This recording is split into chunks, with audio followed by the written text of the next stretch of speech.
Hi guys, I know it's been a while since I posted. Um, I was trying to find something that you guys would be able to do outdoors because it was so beautiful lately. And I thought, why don't we do an activity that we can do outdoors or find something to do outdoors so that during this time when we feel all cooped up and lonely, that we can do something outdoors. And then the weather started to change and started to get really, really cold. And I don't know about all of you, but I didn't feel like doing anything. I didn't feel like going outside. I didn't feel like even walking my dog around the block because it was cold, it was kind of rainy and yucky, and we were already in this,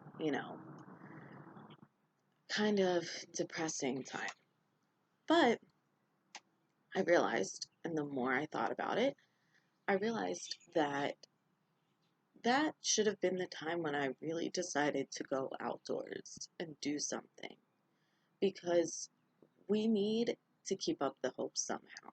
And so I started looking for things that I could encourage you guys to do when everything else starts to look really bleak. When it's cold and rainy and we don't feel like going outside, but we need to. And um, for those of you who do want to hike or who do want to take a walk or on a pretty day when you really do want to do those things, you can do this outside and walk and enjoy the fresh beautifulness of creation. Or for those of you that want to stay indoors when it's rainy and yucky and wet, you can do this as kind of like an I Spy scavenger hunt too. And I think it works both ways.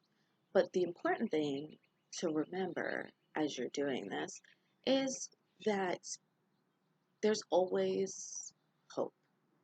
And even when it seems rainy and yucky and disgusting and you don't want to go outside like me, um, there's always something to look forward to. And um, so I want you to keep in mind as I go through this with you. Um, Four things really: trees and plants, the heavens, a path, and rocks. Also, I think sometimes of mountains and valleys, but we don't really have mountains in here in Cherry Hill where I'm sitting. Uh, but um, you can also think of other parts of nature too: water, dust, thunderstorms, animals. I know that there's a lot of um, more countryside in Medford and other areas in Cherry Hill, not so much. So I'm just going to focus on the four that from Cherry Hill I can see, but this could also work with um,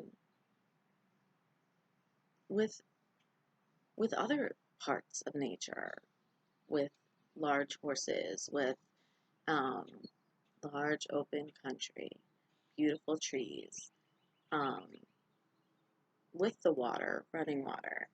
So just keep that in mind. It doesn't have to, you don't have to use the same um, markers that I did. Um, but so I'm going to take the words of some Psalms because I'm really liking the Psalms right now, especially since they give a lot of hope when we don't have it.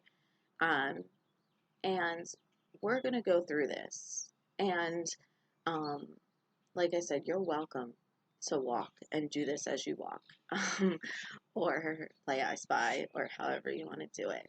Um, but I really want you to think about, how does the psalm verse that you hear change the way you feel?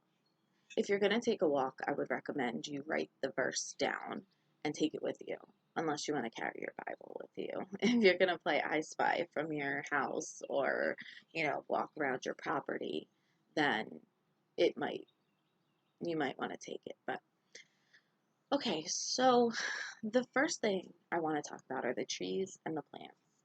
And the psalm that I generally think about for trees and plants is the first psalm, the third verse. And it says, "They are like trees planted by streams of water, which yield their fruit in season, and their leaves do not wither." And I think that's a beautiful imagery about trees, that they yield fruit, their leaves do not wither, and that God is a lot like that, and that God gives us fruit, that we don't wither. God's there. He's often filling us. And trees, they resemble that. They're part of God's creation, and God made them in that way, just like He made us in that way. And um, in the same breath, in the same vein, in Psalm 103, verses 15 to 17, we see a similar reflection. It says, "As for mortals, their days are like grass. They flourish like a flower of the field, for the wind passes over it, and it is gone, and its place knows it no more. But the steadfast love of God is from everlasting to everlasting." And I think that's so important to remember, that our days are short, and even in these times when it feels like the days drag on forever and ever and ever, the steadfast love of God continues. It's still here. It's still moving among us, even when we're trapped inside. Um, and so those two verses are perfect to use with plants and trees. And if you want to go on a hunt to look for plants and trees and reflect on these verses, um, you can. You can look outside the window and spy them on a rainy day as a reminder that God is still here. God's everlasting love is still with us. And, a lot of times when I sit at my desk and I look outside and it's raining and yucky, I see this beautiful purple tree that's outside my house, and I remember again and again and again that life is still moving, even when it feels like it's not. And then the next part of what I want to think about is the heavens. Some of us may stand up and look up at the heavens and say, "Oh my gosh, what is going on?" But it's important to remember that there's some things you can remember about the heavens. And Psalm 36, verses 5 to 6 says, "Your steadfast love, O Lord, extends to the heavens, your faithfulness to the clouds. Your righteousness is like mighty mountains. Your judgments are like the great deep. You save humans and animals alike, O God." And once again, I remember that's such huge imagery about the love of God and how long and how deep and how wide it is.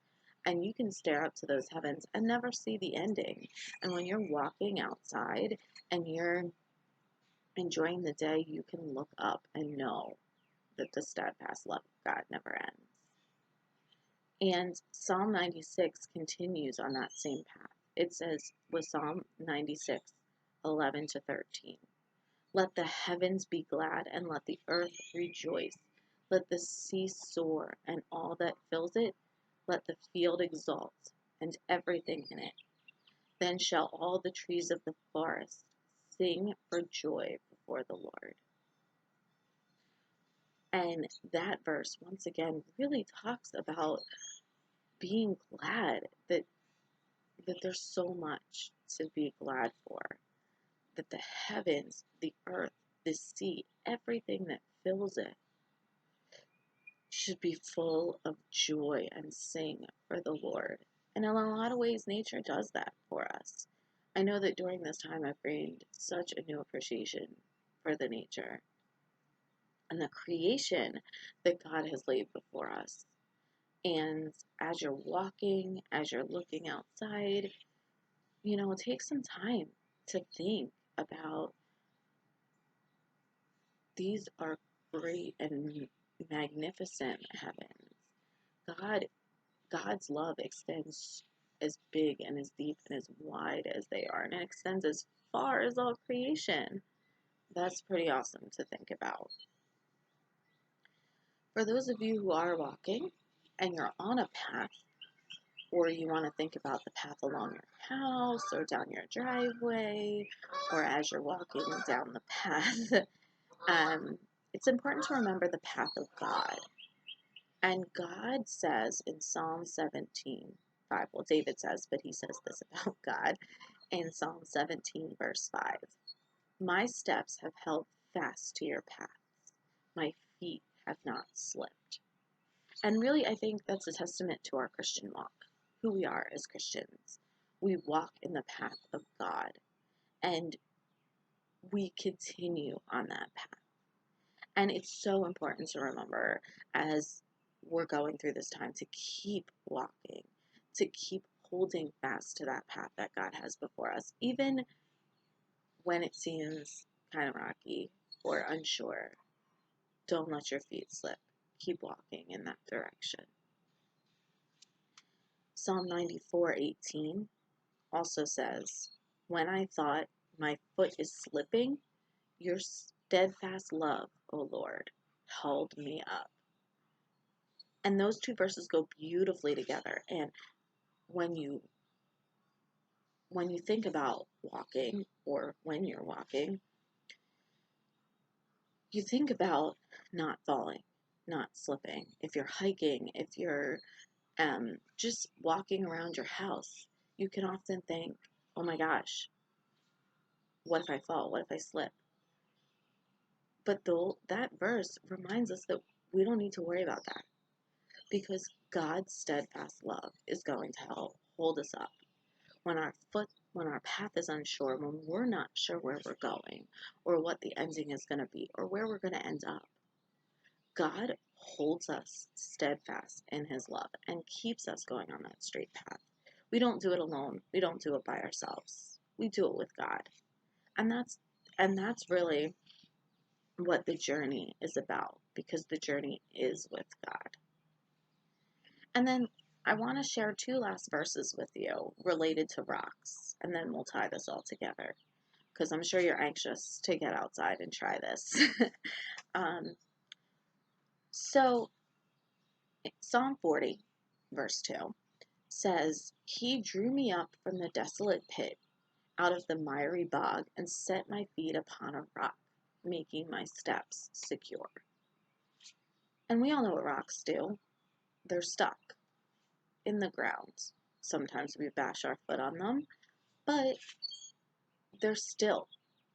They're steady in the earth. And that's what God is. He's our steady rock. And when we walk and see the rocks, when we see rocks outside of our house, when we throw rocks, because my 3-year-old loves to throw rocks, when we throw rocks, we see how strong and steady and firm they are. And that's what God is. He's strong and steady and firm and able to withstand our throwing, standing on, hitting, any of those things. He's able to withstand the force of a 3-year-old. He's able to withstand anything because he is like a rock. Strong, sure, true. And Psalm 61, 2-3, verses 2-3, also sums that up nicely. And says, lead me to the rock that is higher than I, for you are my refuge, a strong tower against my enemy. And guys, that's what God is. He's our refuge. He is this strength that We don't have to run from God. We can run to God. We can build our foundation on God the rock. Just like that Bible story that I'm sure you've heard thousands of times, where the wise man built his house on the rock.